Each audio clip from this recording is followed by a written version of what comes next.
I'm a feminist, but I said I was supporting The Little Mermaid live in the cinema because it's important to support films with diverse casting, but really it's because I wanted to sing, I want to be where the people are. I want to see them dancing, walking around on those, what do you call them? Forks. Feet. Flipping our fins, you don't get too far. Legs are required for jumping, dancing, strolling down, what's that word again? Street. Very good. Up where they walk, up where they run. Up where they stay in the sun. Wandering free. Wish I could be part of that.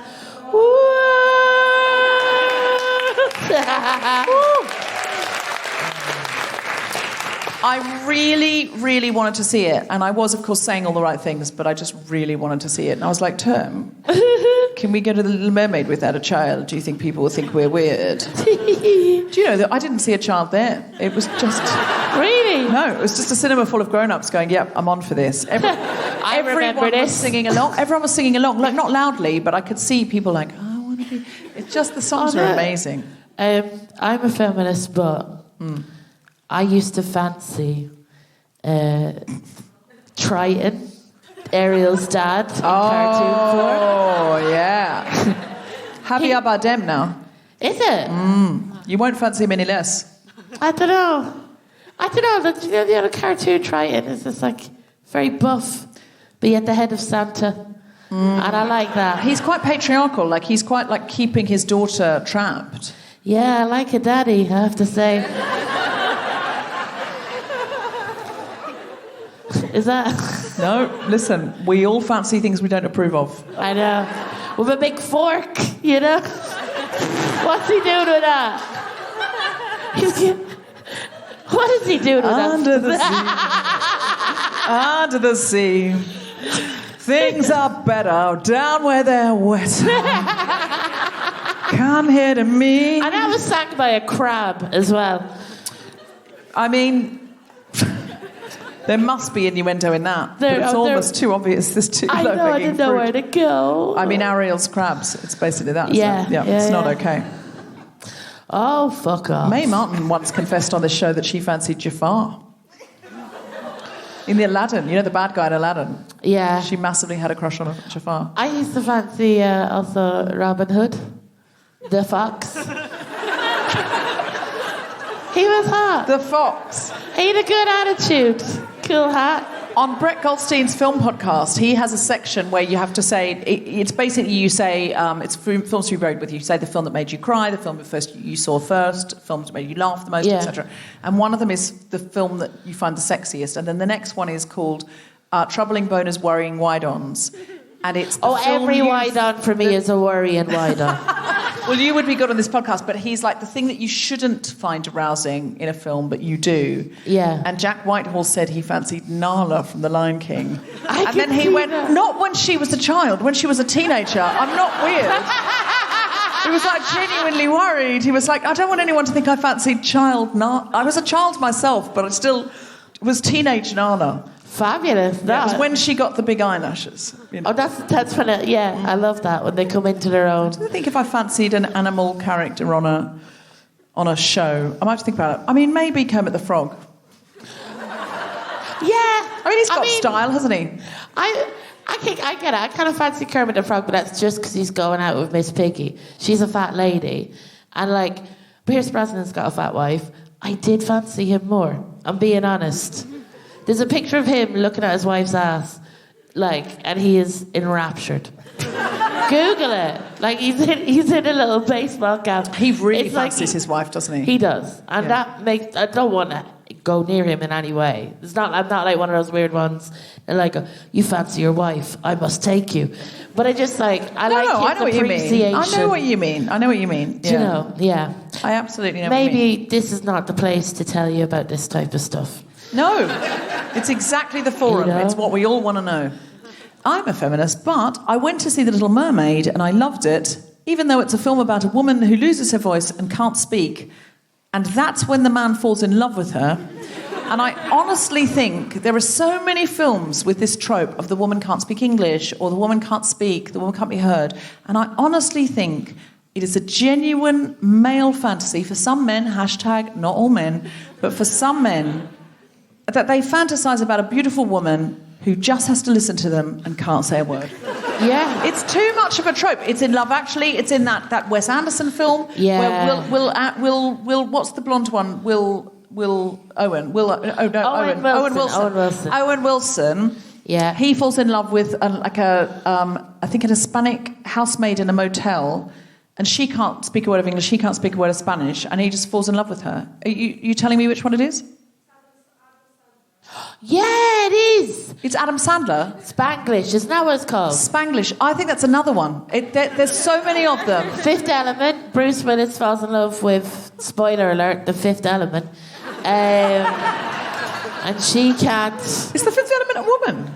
Oh, yeah, it's Mila Jovovich. She's like, do you ever watch the Fifth Element? No, obviously not, because I didn't know it was a woman. Oh, it's great. It's like Chris Tucker said, I ain't got no fire. He's like, anyway. But you know what's funny is these women, like, who fall in love with these men and they can't speak their language, they can always laugh at their jokes. They're always like, do you know what I mean? Isn't that funny? It's like, how do they know? Well, because we do know when a man's making a joke in another language. You get the rhythms of the setup and the punchline, and you know that men want to be laughed at. So it's easy to please men. Like, you just have to go ha ha ha at the right time when it's just when they're looking smug, you laugh. I'm a feminist, but I only discovered yesterday that my boobs actually float. Like... Flow or float? They float. Oh, float. Float in water. I was in a river and... Of course you were. Yeah, it was hot. I was in a river and I was swimming about and I just realised that my boobs were floating of their own volition. They were just like... They were actually, if I'm being honest, getting in the way. I was trying to, swim. And they were like, can I help? And I'm like, nah. You know? And I always thought, when people referred to boobs as flotation devices, I thought they were hubristic, being silly. Yeah. But genuinely, no, those lads are... You've basically got a biological flotation device, like a life jacket. I feel like that, or at least a travel pillow. Like... Do you know, if I've fallen off the side of the Titanic, I'll put one tit up. Are you suggesting Jack could have survived on your tits? Yeah, he could have survived on mine. You wouldn't need a door. There was room. Jack, there was room, Jack. Yeah. Jack, climb on here. I don't need a door, Jack. This is a door. Yeah, I'll be like Enrique Iglesias. I will be your Lido. Wait, I will be your Lido, baby. Oh. Yeah. Very good. Thank you. I'm a feminist, but I love the natural bikini. They have like a biological bikini, mermaids. If you've seen The Little Mermaid, you'll know this. Biological bikini? Yeah. It's like hair or something? No, it's scales, but pretty coloured scales. So there's no scales around the midriff. There's scales around the fin, the tail. Yeah. And then there's scales across the breast. No nipples, I found. That was interesting. But it's just like beautiful colour. And I thought, if I had the option to have that, so you could just go topless because it looks like you're wearing like a boob tube, I might do it. What kind of, what colour scales did you go she for? had like a purple and green, very, very beautiful. I realise I'm sort of strumming my own breasts a lot, telling the story. It's like you're an angel playing the harp. Yeah, but I just thought it was so beautiful, and I did think, I don't want to live under the sea. That's the only thing. Yeah. But I loved the look. I loved the outfit. It was a bit Met Gala, the outfit. I don't get, though, how, actually, thinking about it, due to my I'm a Feminist book before, did Ariel's tits get in the way of her face at any point? No, I think they did help her float. Yeah. I'm a feminist, but I did spend quite a deal of time thinking about how mermaids make little mermaids.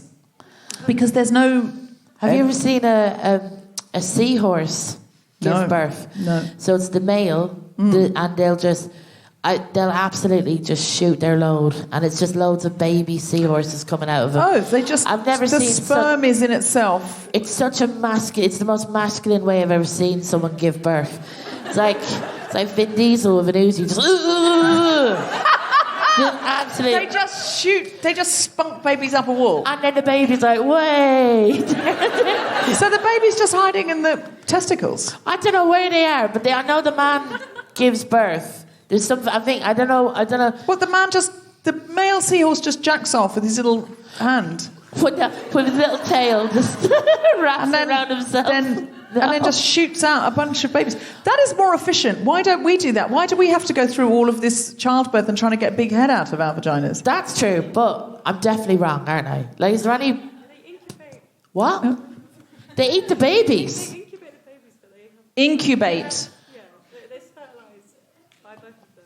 Oh, That's so what? The woman puts the egg inside the man, and then the man incubates, and then they spray them out. I think it's a better system. Is there any way we could do that for humans? That would be amazing. If I was going to have a baby, I would like to say, I'll put the egg in you, babe. Yeah. You incubate it, and then when you're ready, just spray it out. If humans were like seahorses, I think we'd be having no debates about maternity leave. 100%. Do you know what I mean? 100%. So, yeah, that's fucked up, man. Someone should do a podcast about that. I'm sure that they already have. I can only assume. I'm a feminist, but I bought a Lizzo fan for £35. A Lizzo fan? Like, it's a fan that says Lizzo across the front. Oh, I thought you meant like a fan of Lizzo's. I was like, you bought a Lizzo fan? Yeah. On eBay, someone was like, I'm a huge fan of Lizzo's, I've got nowhere to live, buy me. Exactly, and they just whisper affirmations into my ear and tell me Lizzo facts. Yeah. And go, can I see my family? I'm like, no. Tell me I'm 100% that bitch. So it's like a Lizzo fan. It's got Lizzo in front of it. It's made of paper and it's... like a little for the heat. For the heat. And I bought it at a concert because I wanted to financially support Lizzo. Like, I don't know why. I love her so much. I was going to say, does she need the money? Well... I feel like Lizzo's doing okay. Yeah, I know, but like, I just want to like... I feel like... do you know what I feel like? I feel like a granddad that you see twice a year that like slips a $5 into your hand. Go away with that, love. But I'm like that with Lizzo. I'm like, please take my money. You're such a Lizzo fan. You've bought a Lizzo fan. Yeah, Yes. I bought a Lizzo fan. And then it was really hot this weekend. Tried to use it, disintegrated in my hand. But I love her that much, I don't care. No. Do you know what I mean? I was that. like, thank you, Lizzo. It's like Lizzo spat in my face, and I'm like, yes, queen. Yeah, anyway. I would allow... I saw Lizzo sign someone's breasts at the O2. At the O2? Oh, my God. And she wanted Lizzo to do it on her inside upper arm so she could have a tattoo. And Yeah. the crowd obeyed and demanded it be on her breast. And I could see her face as she was like, I'm now going to have a tattoo on my tit. She was just like, no, but I have to follow through now. That feels very un-Lizzo-like as a crowd, like, no, the breasts. You know, birds of a feather are cunts. And any big group of the same sort of people, the worst excesses come out of them. That is actually true, like Twitter and stuff. Yeah, where it is. It doesn't matter. yeah. Any big groups of people, the same sort of people. I'm a big fan of watering it down. You know, even if it was like paediatricians who save children from diseases, you know. Yeah. Yeah, if they go to a conference, they're all like, oh, how many children have you saved this year? Like, that, you know full well, when they get together, they're terrible people. They'd be like, they're terrible about another thing because they're like, we save kids, what the fuck do you do? Yeah, exactly. They're just something about that. I bet they're mean to each other. Anyway, if you are in fact a paediatrician who saves children from life-saving diseases, please email in to tell us that I'm right. Okay.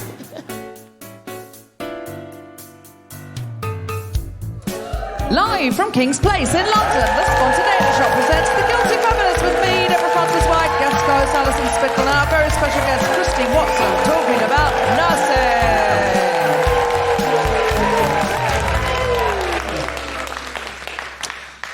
This is The Guilty Feminist, the podcast in which we explore our noble goals as 21st century feminists and the hypocrisies and insecurities which undermine them. I'm Deborah Frances-White. With me is Alison Spittle, and we are talking to our guest today, Christie Watson, about nursing and also her new book, Quilt on Fire, The Messy Magic of Friends, Sex and Love.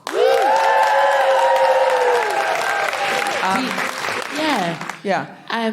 My YouTube algorithm's been a bit skewiff lately, but I've been seeing a lot of talk that Paw Patrol are like a psyop for the police.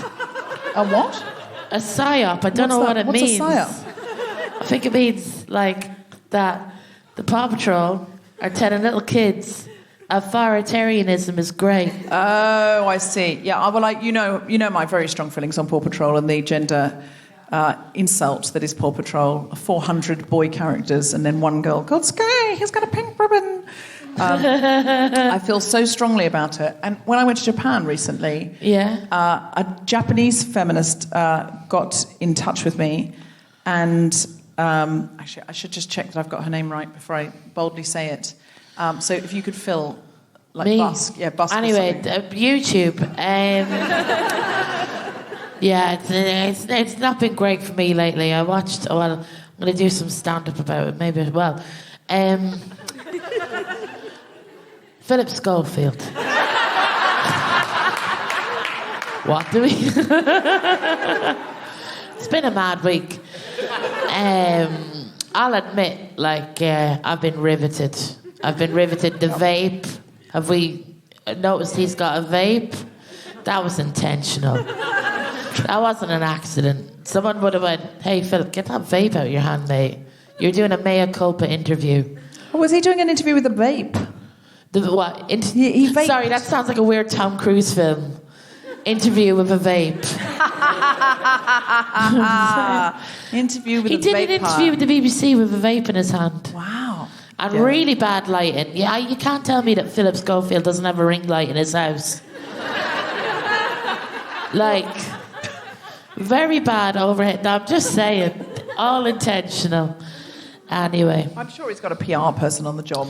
Yeah, I'm sure he does, giving him the worst light. Do you know what I mean? Do you remember when Dapper Laughs got a black polo neck on and came out and did a sorry? That is the uniform of the apology, isn't it? Did Philip Schofield have a black polo neck on?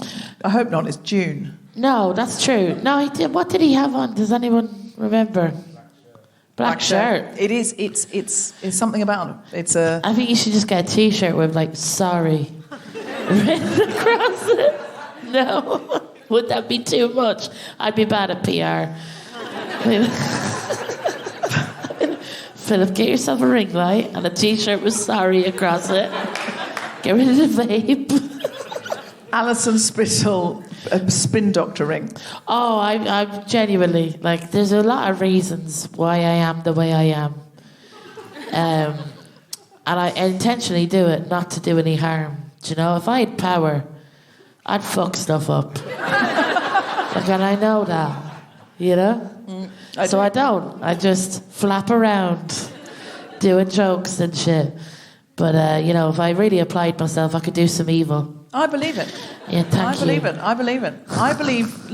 I believe more women could be despotic dictators, but they just don't have the opportunity. Now, equality that's my for real dictators. guilty feminist. Get them out of the boardroom and into where do evil people go? Evil bond layers. Yeah. Les. There could be more women in Les, but we're not given the opportunities. Now, no. So I'm going to take that again. I met a feminist called Honoka in Tokyo, and she got in touch with me because she saw that I was in Tokyo on Instagram, and she just said, "Oh my God, I really hope you're doing a show out here because I've always wanted to see it. And I'm a student." And I can't. Anyway, we ended up meeting, having a lovely chat. She's doing a master's or a PhD, I think a master's, and her dissertation is about children's television and the representation on children and what it teaches children. So I went into my fun rant about how Paw Patrol teaches boys don't invite any girls on the adventure, or invite one, but as long as she's really pretty and can play it. And it teaches girls you're not welcome on the adventure unless you're really pretty and compliant. And then don't bring a friend. And she said, Honoka said, oh yes, that's why I'm doing my dissertation, because I heard you talking about it on The Guilty Feminist. And I thought, oh wow, let's look at Japanese cartoons for small children. And there's one there called, what's it called? It's something Panman. Panman. Yeah, so they have, so there's Melon Pan. Is it Melon Pan Man? It's, okay, can you just busk? Okay, I'll busk again. So Philip's going.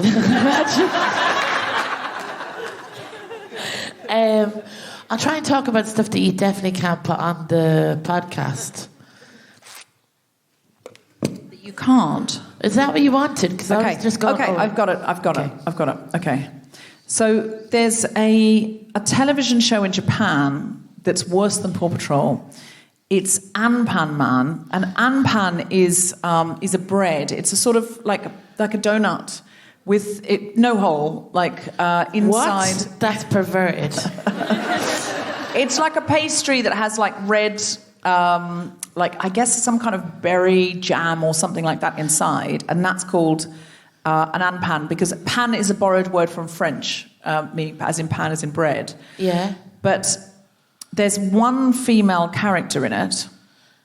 Yeah. And that is... So the characters are... there's one character called Uncle Jam. It would be funny if she was called, Tits McGee. And Pan. There's one called Batako-san, who's an assistant to Uncle Jam. Okay. She is dedicated and hardworking, but prone to forgetting things. Her name literally translates to Butter Girl. Butter Girl. Yeah. And anyway, there's various other ones. There's Curry Pan Man, and his head is made from curry pan. And wow. Then there's Melon Panna, Anpan Man's friend. Her head is made from melon bread. Melon bread is it's like a soft sweet bread. But you know how if you cut a melon like a grid, it's got that pattern on the top. Oh, that sounds good. She's extremely soft-hearted, being caring and sensitive, and is sometimes clever. When she's in trouble, she usually needs... Sometimes clever. Sometimes clever. She sounds like me. When she's in trouble, she usually needs Anpan Man or somebody else to save her. Oh, gee, that does sound like me. And she got PTSD. But one of them... I mean, it doesn't say that here, but very possibly having had to be in the show... But one of them is her superpower, because most of the boys have got superpowers, as you can imagine, like Power Rangers or something like that.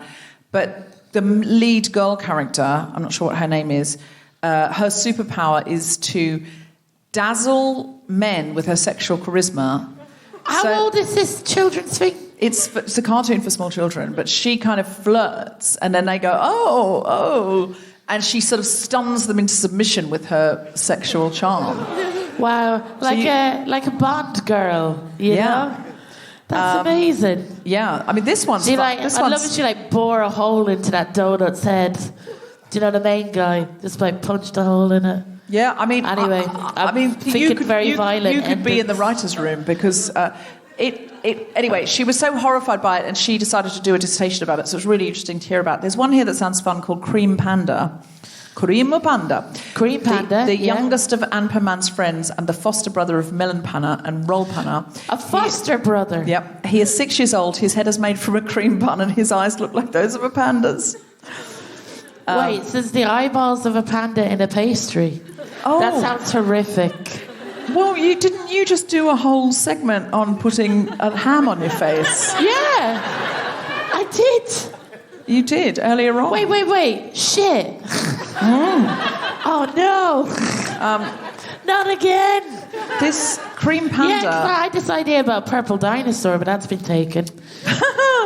Cream panda, because his head resembles a hand, he has a special headbutt attack called the Gu Choki Punch. Ju Choki Pa means rock, scissors, paper in Japanese. What Australian children's TV shows? Bluey. Bluey's the famous one. Oh, Bluey's great. Yeah, everyone loves Bluey. I watch Bluey for fun. I have no children, nor the intention of being near one. But Bluey's great. But like, what was about in Australia? Like, I'm trying to think. Oh, when I was a kid, Mr. Squiggle. Mr. Squiggle. So Mr. Squiggle had a pencil for a nose. It was a puppet. It was like a sort of marionette puppet with a pencil for a nose. And he would do drawings on the board. And it was a bit like, Can You See What It Is Yet? Which was Rolf Harris's Jesus. catchphrase. He also had a show. Did he? Oh, yeah, he had a kids' show for a long time. He used to paint stuff and, you know. Oh, my cultural reference for Rolf Harris is like Animal Hospital. They have this like really great great theme tune. And there'll be Rolf going like, I'm afraid the gerbil has to die. And it would all just be mammals being put down. And as a kid, I was like, that's no hospital. You know? Yeah, I mean, we had a lot of great shows. I don't think they were as sexist back then as they are now. That's the horror. Do you remember that there was a British kids' TV show, I think it was Play School, and one of the theme tunes was, Roll up and ride on Rosie, the magical merry-go-round. No, that definitely wasn't a thing. It was, I swear, I didn't make that up. What? Roll up and ride on Rosie? Yeah, I can't remember what Rosie was, but I do remember she had a happy face. Like, I genuinely... I think it might be a car, or that's Brum, the possessed car. There's also a TV show called Grandad in My Pocket. For a while, I wanted to do a true crime podcast on what happened to Hamble from Play School, because yes, you know. So, how many of you remember Play School in any format? Was that it? It was. There's a bear in there. And a chair as well. There's people with games and stories to tell. Open wide, come inside. It's Play School. I mean, that sounds rude. I'm sorry. I feel you see innuendo where there is none. I know. In every children's television show. However, Roll Up and Ride on Rosie, that's forgivable. There was Big Ted, Little Ted, Jemima and Hamble. Hamble just disappeared. You can look it up on Wikipedia. One day she just disappeared and was never referenced again. Where is she? I want to do a true crime podcast on it. There's so many suspicious things about the missing of Hamble. Is it Hamble? Is that how you say Hamble it? was her name. Was the name of the doll. Do you think Hamble will get interviewed with a vape? Like, you know. Maybe. God, I lost my job. Something suspicious went down. There's so much evidence that points to it. I want to do an incredibly serious, in the style of a true crime podcast about what happened to Hamble on Play School. That would be amazing. You can look on Wikipedia. There's stuff. I've done the deep dive research. You won't just find that on Wikipedia, but I've got it if anyone wants it.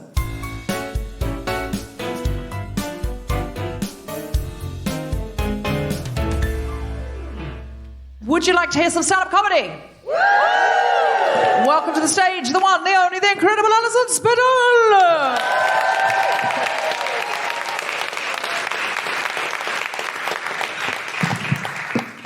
Hello, everybody. Very, very, very happy to be here. Let's talk about hen parties. I've been asked to be a maid of honour twice. I've made it up the aisle once. The first time I was asked to be a maid of honour, it was by an aunt, and she said to me, "You're my favourite niece. I want you to be my maid of honour." I was like, great. She bought a bag of bridesmaid dresses at a car boot sale, and none of them would fit me. And she didn't say anything, but she gave me an evening invitation, so I knew I was no longer the maid of honour, right? And I decided I didn't feel bad at the time, but then people told me that's pretty shitty. So then I felt angry on my behalf. So my sister asked me to be her maid of honour, and I knew that my aunt would have to go to this hen party. So I decided to make the best hen party ever. So I organised a hen party at a little place called Butlin's Adult Weekender Minehead, right? And I decided I would buy I bought my sister vodka for the weekend. My sister misheard me and took that as Journey vodka and drank the vodka on the way to Butlins Minehead.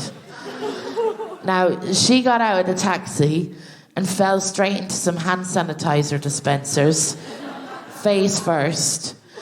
And she had just had a fresh face of injectables that week. So when she fell face first into the hand sanitizer dispensers, she looked like an Elvis impersonator for the whole weekend, right? It pushed all of the injectables into one side of her mouth. But she was. We were ready to have a good time. The security came over, and they said, and I think that's the first time they've ever had to say this. They said, I think that woman is too drunk to enter the Butlins Adult Weekender. And we were trying to, sort stuff out. And my mum came out, and my mum goes, well, actually, this woman has autism and she has diabetes. So when they're combined, stuff like this can happen, right? Now, if it's any medical condition that my sister has that has caused this, it's her drinking problem, right? But the security guards heard autism and they heard diabetes, and they're like, oh, God, okay, let her in. But they had to find a wheelchair for her because she wasn't able to get up. So they found a spare wheelchair from somewhere. They plopped her in, and then they tied her in with a sheet, right? And my sister was just flopping down with the thumbs up, right? And we wanted to go watch the entertainment at the Butlins Adult Weekender. So there was entertainment. There was a band called Boys Life. Have you ever heard of them? They're a super group, right? Imagine the best members of Westlife and the best members of Boyzone stay at home.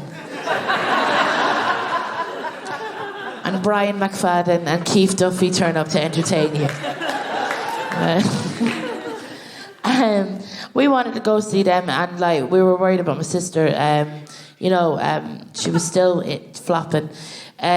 So we put her in. We left her in the hotel room, but we put her in the recovery position. Now, when I say recovery position, we just slapped the wheelchair on its side and left her with a glass of water. And I don't know why, but us as Irish people, we wanted to communicate with Brian and with Keith that we were Irish people. And we were shouting at them. They were singing Flying Without Wings. We're like, we're Irish, Brian. Look at us. Look at us. But they couldn't hear, right? So we put Irish flag emojis on our phone and showed it to Brian and Keith to communicate with them that we were Irish citizens. Now, it could have been the Irish flag or it could have been the Ivory Coast. I'm not the best on flags. But we felt compelled to tell them that we were Irish. And that's it. So have a great night, everybody. Best of luck.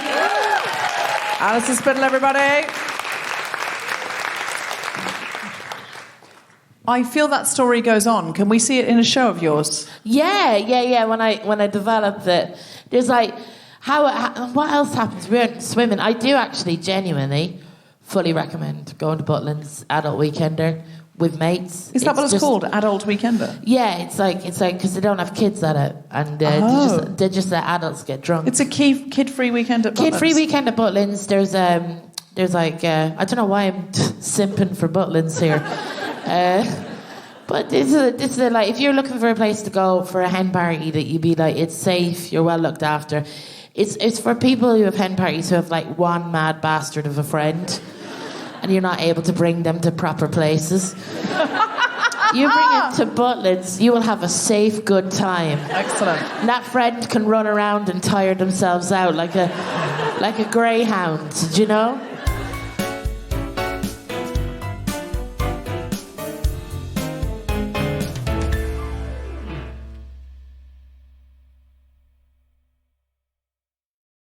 Hello, Guilty Feminists. We're recording 5 more live episodes, and you can come and see us at the Turner Gallery in Margate on the 9th of July, supporting local charity Power of Women Thanet. We're at King's Place in London on the 24th of July, and we're at Soho Theatre on the 11th and the 12th of August.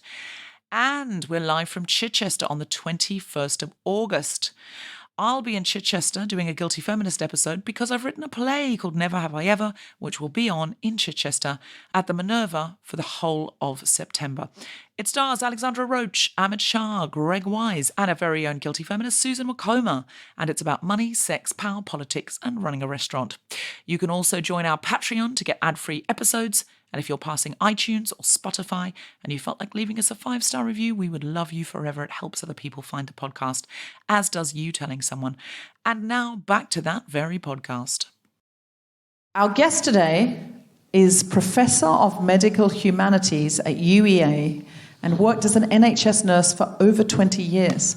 She has written 5 books, including her memoir, The Language of Kindness, A Nurse's Story, which is a #1 Sunday Times bestseller. Her work has been translated into 23 languages and adapted for theatre. Please welcome to the stage the incredible Christie Watson!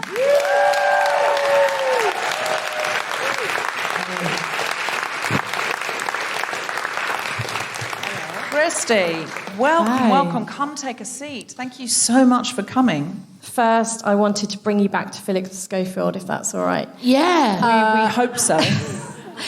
Because when you have these books, they take author photos of you, and this book came out originally in June, and I had a photo Don't taken. tell me you got a vape. No, I've got a black polar neck. Wow. And do you know what? Even worse than that, I've got a black polar neck, a dog that's not mine because my dog was so badly behaved. Wow. It's a borrowed dog. Borrowed dog. And for the even photo. worse than that, literally the week after I had the black polar neck on, Matt Hancock was everywhere wearing a black polar neck. Oh my God. So this is a shameful book. Yeah, It's true. You They look like all you look wear like. a black polo neck when they're apologising. I just love that Yeah. you have a black polo neck and a dog that's not yours. It looks like Dapper Laughs on Tinder. Honestly, I'm embarrassed. No, not at all. But Have you anything to apologise for? Get it out now. But I loved The Language of Kindness, The Nurse's Story. Oh, thank And you. you've now got another book. Could you tell us a little bit about The Nurse's Story, because it's so beautiful?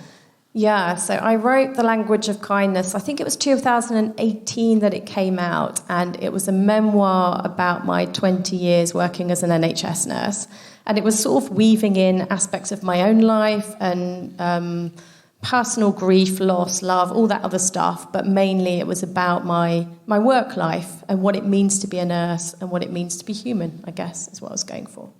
Well, it really does go there, and there are some really poignant stories. Like, be prepared to cry when you read it, because it really does go there about what it's like to be a nurse and how much empathy and kindness you need. And some years ago, I went and job swapped with a nurse, where she came to do some sort of comedy spoken word, and I went to shadow. I job swapped. I shadowed a nurse, obviously. I should not job swap with a nurse.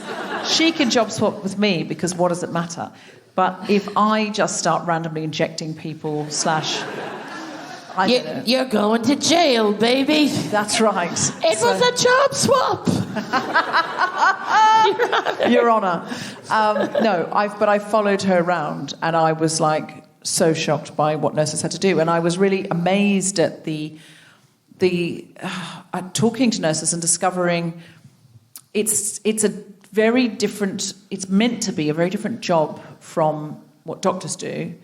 And the very thing that allows you to do it, which is this extra compassion, is the very thing that now makes the job very difficult, because the compassion and kindness that you need to make sure people are comfortable and listened to and looked after, the time isn't there to do it. So if you're that kind of person who's got a predilection to be a nurse because you have got a personality where you want people to feel listened to and looked after, it's a painful job to do when you're running around and you're doing that. And I really got that from your book that's called The Language of Kindness, about just being with patients, and especially child patients in your book. It's really something else to read about. And you were an NHS nurse for 20 years. Are you still nursing? No, I'm not nursing. I went back very briefly during the pandemic, during the first peak of the pandemic, which was shit. And that was to help out? Yeah, basically. Because they were desperate, absolutely desperate. And so you're still qualified, you can still do it? They had this emergency register where they were just kind of calling out for anybody. And yeah, it was very traumatic, but I certainly stayed for a short time, and there are colleagues of mine who are sort of carrying on and limping on at the moment, and systemically it's an absolute nightmare. People are on their knees. I think something like 50% of intensive care nurses now have some form of PTSD, so it's a really dark time, I think, for nurses and nursing, which is why they need the pay rise. But yeah, so I went back for a short time, but I now kind of just write full time, and I'm doing the professor work at UEA. Yes, which sounds very interesting. And tell us about your new book, Quilt on Fire, The Messy Magic of Friends, Sex and Love. Well, it's a little Great title. Thank you. Really, yeah. It's a little bit about nursing, and I do talk about the time that I went back briefly. I had a catastrophic breakdown, as we all do, I guess. I think life's just one breakdown after another, isn't it? Yeah. I feel like the bits between breakdowns. they're really dull. Yeah. Really dull. So I hit 42 and had this kind of colossal mega breakdown, and I ended up in Sainsbury's climbing into a fish finger freezer and just thinking, it's probably not entirely normal. No. I can confirm. Oh, wow. Can confirm. You know, I've had a punch and a potato together. Our breakdowns could have made a nice dinner. Totally relate. You know? Nice Great. fish supper. Yeah. Absolutely great. The weirdest thing was I was standing in this freezer and everyone was walking past, and it was like I was completely invisible, and this man got some breaded cod out from the next freezer. Wow. And, well, I was just there, like, is anyone gonna say anything? That is the most British thing I've ever heard in my life. Yeah. That's peak British, isn't it? Really? Yeah, oh, excuse me, I got my breaded cod there. Yeah, there's a man just saying, there's a woman here, I'll just ignore that, won't make eye contact. No. Oh, there's 2 for 1 on bird's eye fish fingers. But I had this massive breakdown, what I thought was a breakdown. I found a therapist after that because I thought I am completely losing my mind. And the therapist said, I think you are having some hormonal changes and this could be perimenopause even though you're young. And I said, what's the perimenopause? And I had never heard it despite being a nurse of 20 years. And I was like, wow. Went to my GP and she said, I think you need to try some HRT. And then what happened was I ended up having loads of therapy, some HRT, trying to make sense of it. And I thought, I'm unraveling. I've lost my mind. I'm absolutely insane at the moment. I'm climbing into fish finger freezers. I know I need to find love. Wow, no! So what I'm going to do is I'm going to go online dating. Oh, for God's sake. Always the best time. Yeah, I think it's a really good time to do that. Oh, my God.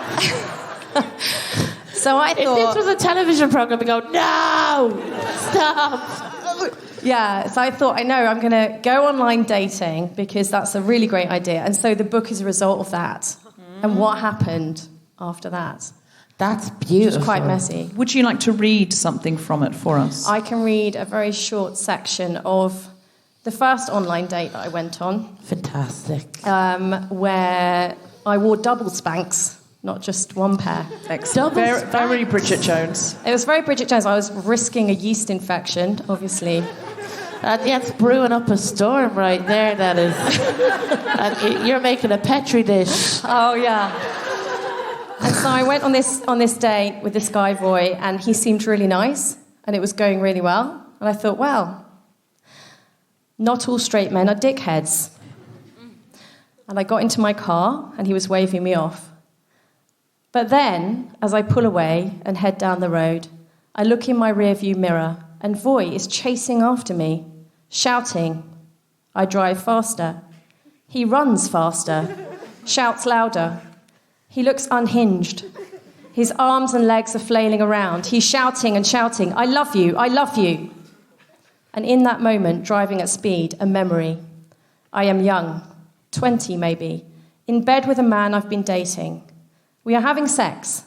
I cannot call it making it love because he's pummeling me from above as though he's kneading bread. He has a faraway look in his eyes and he is screaming, "Je t'aime, je t'aime, je t'aime," so loudly my flatmates bang on the wall. He doesn't stop. In fact, he gets louder. He's not French. I put my foot down harder and voice shouts again, louder too, and I hear him clearly for the first time. He's not shouting, "I love you." He's shouting, "Your lights! Turn on your lights!" But by now I'm crashing the car into a bush. We don't have a second date, but I do learn many things from him. I learn that not all men love me in either English or French. And I learn that along with everything else my perimenopause is doing to my body, it also causes hearing loss. Wow!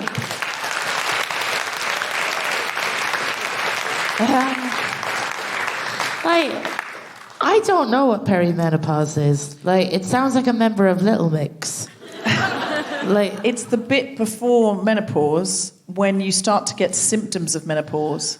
Yeah. But it's like... so it's like you're on the top of the roller coaster and you're like... I think it's more like going up the roller coaster. It's not at the top. Right. When you hit the top, that's menopause because you're suddenly crashing down. Yeah. But it's when it's like that suspenseful bit when you're going up. Every time I'm going up a roller coaster, I think of all of the regrets I have in life. Do you know? I'm just I should have went to university. Yeah. I always think of peri-peri chicken at Nando's when I think of perimenopause. Oh yeah, you could put your menopause into flavour spicing profiles. Exactly. Whether it's relatively pain-free, you got lemon and herb. Exactly. But if that's it could be on a low day, you could have lemon and herb, and then another day you might have extra spicy. Yeah. Or extra hot. And on a really bad day, bleach. I think the peri-peri spices were very pandemic related as well, because you remember the warning signs, and it was very peri-peri spice. What the warning signs of what did it go like? It was live, love. Mild lemon and herb, medium, don't go out, bleach your cans of tuna or whatever, and then hot. You're all gonna die. What I love about that story that I just heard was there was a part of me that thought he's got his leg stuck in the back of the car and she's driving off faster. And he's going, "Please stop the car." You're dragging this dragging man. him along, going, "Guy really loves me." Tell us more about what's in the book and what drove you to write it. There's a lot of funny anecdotes, hopefully funny, tragic on my part, but funny hopefully for everyone else. And there are some serious bits as well. So I really wanted to talk about what got me through this period of time where I felt like I was losing my mind.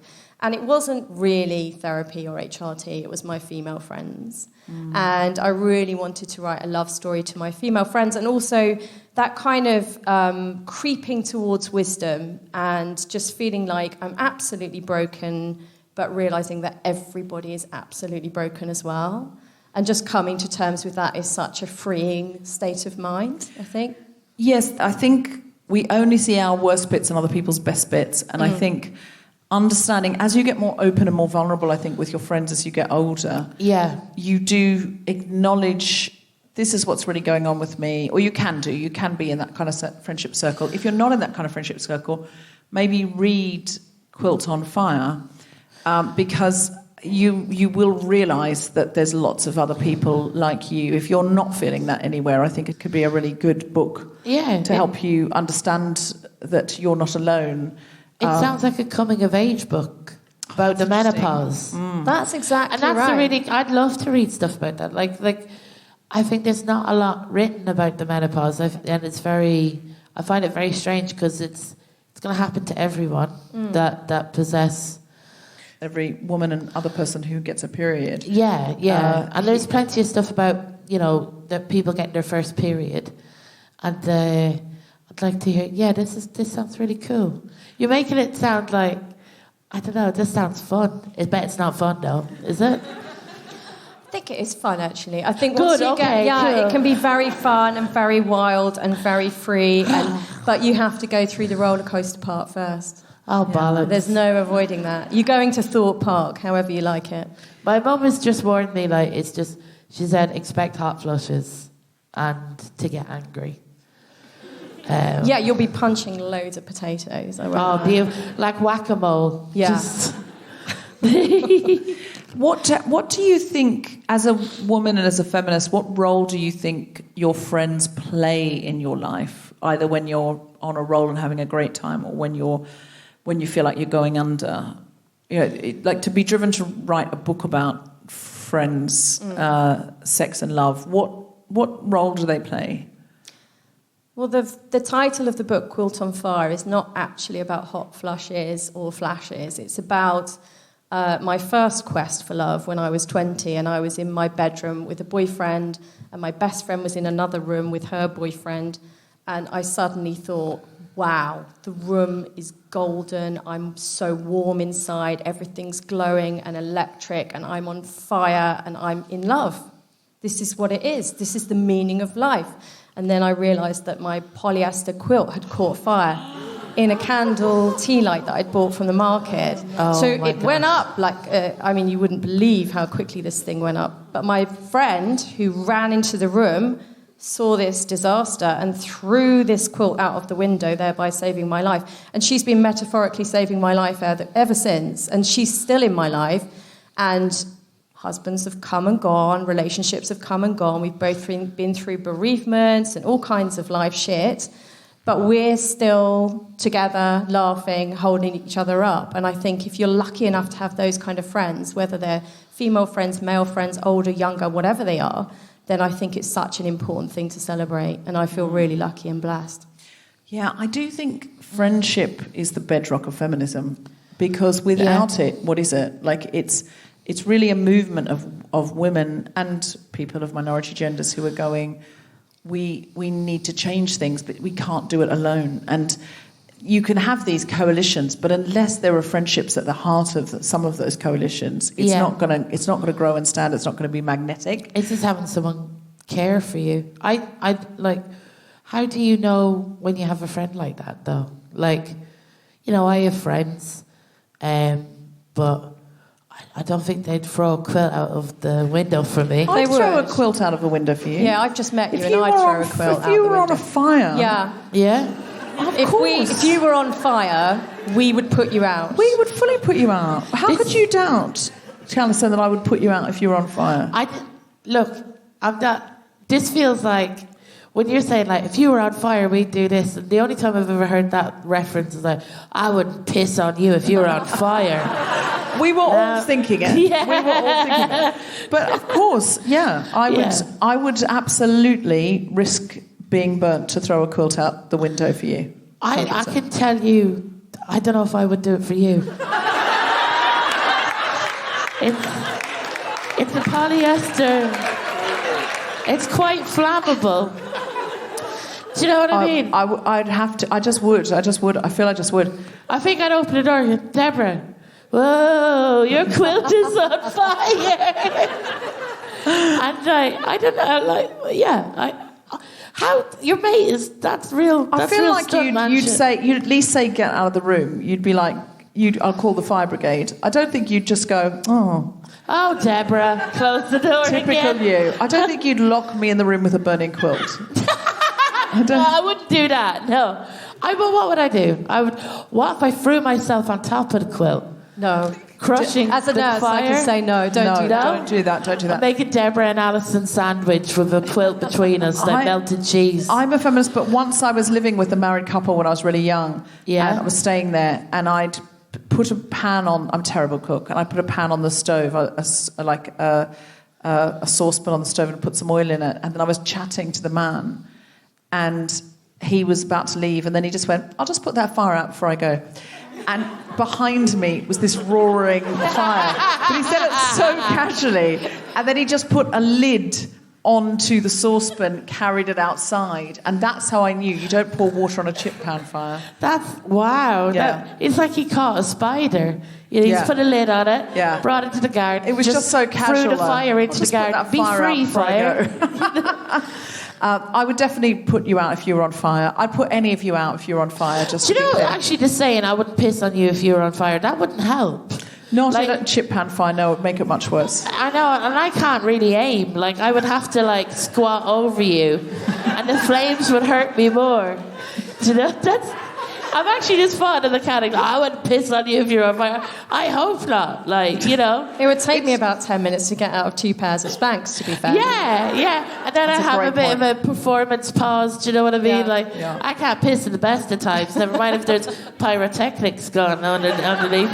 It's true. It's actually the least helpful thing you could do. Yeah. If I'm on fire, don't add micturition into the mix. I don't want that. I don't want 3rd-degree burns and also your piss. I'd be like, Deborah, come into the bathroom. I don't want to get it on the carpet. Then I would like make you lie down on fire. Listen.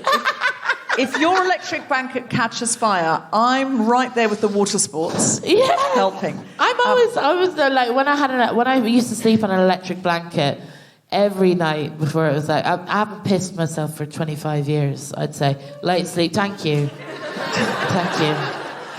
We all live our truth. Seems unfair. Thank you. But anytime I sleep on an electric blanket, I think tonight's the night. I'm always worried I'm going to piss myself on top of an electric blanket. I've never thought of that before, but now I always will. I always do. I always imagine myself like the Frankenstein's monster. You know, it's alive. Waking up with frazzled hair and piss. Just tell us a little bit more about the book. About your book. The Messy Magic of Friends, Sex and Love. Are there any other stories in it you'd like to tell us about? There is a story about my friend who had decided that she would, at the age of, I believe she was 52 at the time, she started HRT and she felt very happy and suddenly had this kind of sexual awakening, I think. And it was very much like the French call menopause and perimenopause a second adolescence, which is like growing up again, which is what you said. And her attitude towards it was that she was going through the entire list of Toy Boy Warehouse to shag everyone on the entire website, I think. Is it called what? Toy Boy Warehouse? Yeah. Is that a real thing? 100%. I'm going to look that up. Toy Boy Warehouse? I promise. I've literally never heard of that. Has anyone else heard of Toy Boy Warehouse? I mean, They're too young. That's the most unsexiest thing I've ever heard. A warehouse. Toy She had Boy a great Warehouse. time. It sounds like Car Phone Warehouse to me. It is a bit like Car Phone Warehouse, I think. Toy Boy Warehouse. Has anyone else heard of this? I love this, Deborah. You're Googling this. I have to Google it because I want to know where it is. truism. Where's this warehouse? Are they So all what? in there? It's just a load of young men shivering in a warehouse. Oh, it is a waiting thing. for- No, it is a thing. I think Search it our was, members now. yeah. Older women dating younger men. Yeah. Oh my God. So that was her response to it, which I thought, hats off, you know, why not? I don't trust that. If you do look at Toy Boy Warehouse, they need to get a new web designer in it. Don't look that professional. Toy Boy Warehouse Scary, isn't it? I've never actually looked at it. It looks like someone's blog. It's a sexy, fun it's and not intelligent... a professional warehouse. No, it is. It's a sexy, fun and intelligent dating community for older women and younger men who want love, lust and romance. Great. In past years, more and more female celebrities have found younger boyfriends. Cougar dating has become the go-to phrase. Cougar. It's out of date, though, isn't it now? Yeah, Cougar it really dating. is. Way out. Blah, blah, blah, so on and so forth. It's a community, but it's not a sex site. Sorry to disappoint. Our members are looking for love, lust and romance. That sounds like a sex site. It is. And no judgment is placed based on which you choose. How is that not a sex site, though? That is. We believe that relationships thrive when there is chemistry and connection, and a little extra challenge can keep things exciting. As one 35-year-old successful, intelligent man said, I couldn't be with a younger woman. I'd trample all over her. Ooh. Oh, Christ. I need an older woman to challenge me. No. Simon, 35 from Carlisle, you are not a feminist, and... Do you know what Simon needs? Therapy. That's it. Yeah. I need someone to challenge me. I need psychiatric help. Oh. Wow, sorry. Continue to tell the story of the friend who went to the Delaware warehouse. Totally. So there's just lots and lots of stories about random shit like that my friends get up to. But actually, the ultimate thing about, hopefully, what I was writing about is that it's a love story to friends and all their weirdness and all their strangeness and their way of dealing with whatever. I kind of love how wild they are, though. I kind of love how random they are. So is this sort of perimenopausal and menopausal women, like living a sort of, as you say, a second adolescence, like just living wildly? And is it like what Sex and the City, the reboot, and Just Like That should be? Oh, that's such a good question.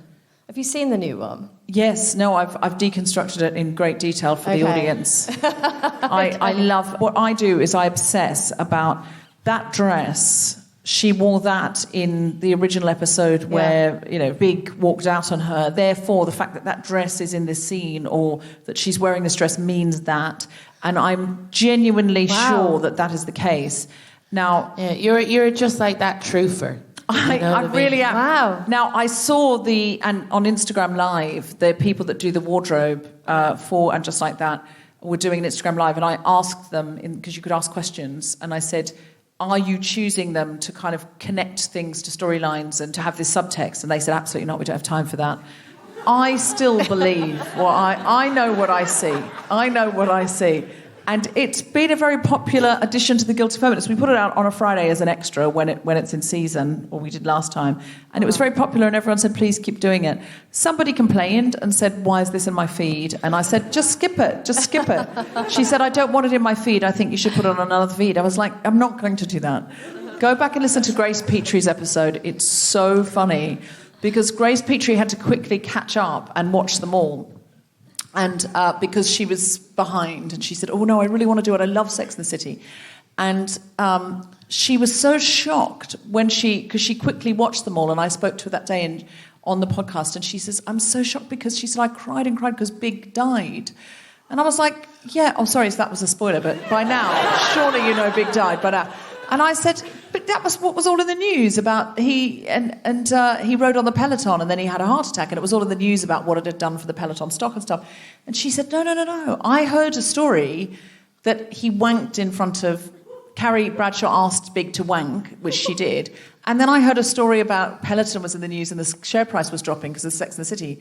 She said, I thought he wanked on a Peloton. And that's what she was expecting to see. And she was like, I was so shocked. I thought it was going to be this funny wanking scene, and he died. She said, I was crying and crying. Just Big squatting over a Peloton machine. That's what she thought. Oh, my God. He was wanking to the kind of sexy Peloton instructor. Anyway, if you listen to no other episode, listen to the one where Grace Petrie discovers that it was death, not masturbation. that he didn't die of masturbation. No. Yeah. Oh, wow. Check out Quilt on Fire, The Messy Magic of Friends, Sex and Love by Christie Watson. And also check out her book, The Language of Kindness, The Nurse's Story, because they're both really, really fascinating. And if nothing else, this book will demonstrate nurses are people. Pay them properly. They want to go on dates.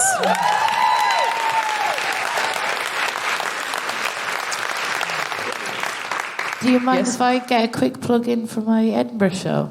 Alison, what is your Edinburgh show? I got an Edinburgh show that's on at 1:25 every day in Monkey Barrel Hive 1, and it's called Soup, and it's about CPTSD. What's CPTSD? It's post-traumatic stress disorder with a C in front of it. Can't remember what the C stands for. I was going to say, I know PTSD, but what's CPTSD? It's cool. That's what I'm saying, for cool people. Somebody knows, what is it? Complex. Yeah, baby. I'm complex. I'm not like those other PTSDs. Not like layers. those straightforward ones. No. Mine is several traumas. Okay. You know? Like a Power Ranger, like at the end of the Power Rangers where they all connect. Anyway. Did you have anything else? No, we're definitely all going to go and see that. And if you don't go to Edinburgh, please see it when it goes on tour, which it will, or in London. And Christie, is there anything you came to say that you didn't get to say? No. Okay, just But thank you very much. Buy her book. She's got loads of books. This one sounds especially fun, and I've read the nurse's story, The Language of Kindness, and I highly, highly recommend it.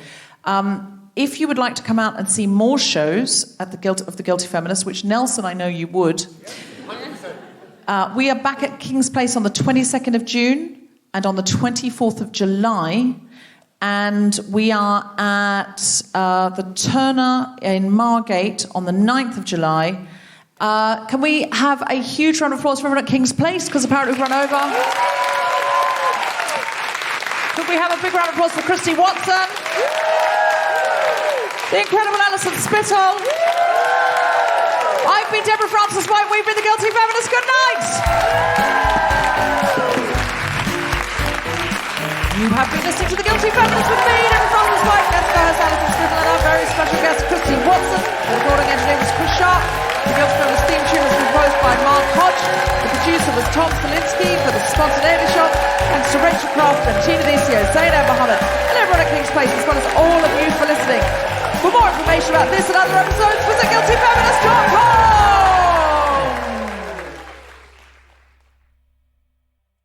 Soho Theatre. Those dates are not on sale yet. But Tom, when are we at Soho Theatre?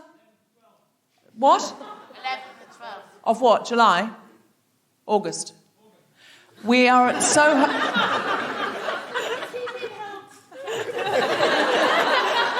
He's in the Toy Boy warehouse.